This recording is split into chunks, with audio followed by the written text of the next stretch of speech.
Russia launches its largest air assault against Ukraine since the war began, targeting critical infrastructure in the country. And the Department of Justice wants Trump's classified documents case revived, appealing the judge's decision last month to toss it out. The Morning Rundown starts now. From the Straight Arrow News Studio, bringing the stories that matter to you from across the United States and around the world. This is the Morning Rundown. Today is Tuesday, August 27th. Thank you for joining us. I'm Kara Rucker. Russia has launched the largest air assault against Ukraine that we've seen so far in the war. The country's infrastructure was the target, power grids and water plants. At one point, the entire country was under air raid alerts, residents warned to take cover. According to Ukrainian President Volodymyr Zelensky, there were more than 200 drones and missiles launched at Ukraine's critical civilian infrastructure. The main target was Ukraine's power grid. And while one missile had missed, another one hit a dam that was providing electricity to Kyiv, putting residents there in the dark as there are reports of widespread power outages. But the strike also puts millions at risk of devastating flooding. Civilians' homes were also hit. 7 people were said to have been killed in the attack. Russia's assault is seen as retaliation for Ukraine's recent offensive that saw Ukraine going into Russia's Kursk region. While Ukraine says its forces have advanced nearly 2 miles into the area, seizing 2 more villages, Russia is also making gains in eastern Ukraine. Moscow's air assault on Ukraine was the largest seen in more than 2.5 years since the war began. A federal judge in Texas has temporarily blocked the Biden administration's new parole-in-place policy, siding with 16 Republican-led states that challenge the policy. Parole-in-place allows unauthorized immigrants to apply for temporary work permits and deportation protections under an immigration benefit known as parole if they're married to U.S. citizens, have lived in the country for at least 10 years, and pass background checks. The policy also offers a path to citizenship for up to 500,000 undocumented immigrants who are married to U.S. citizens. The judge said the Republican state's complaint raised legitimate questions about the authority of the president to bypass Congress and set immigration policy. The Biden administration can keep accepting applications for the program, but it can't approve them under the judge's order.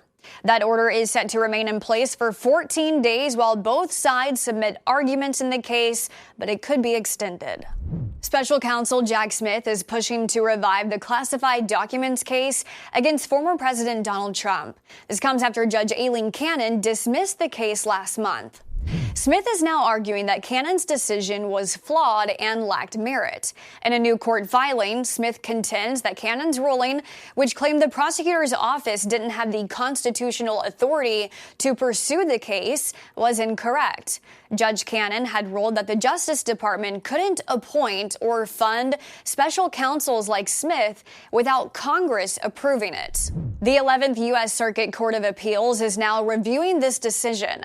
Meanwhile, Trump's campaign has responded to the DOJ's appeal, calling for all charges against Trump in different cases to also be dismissed.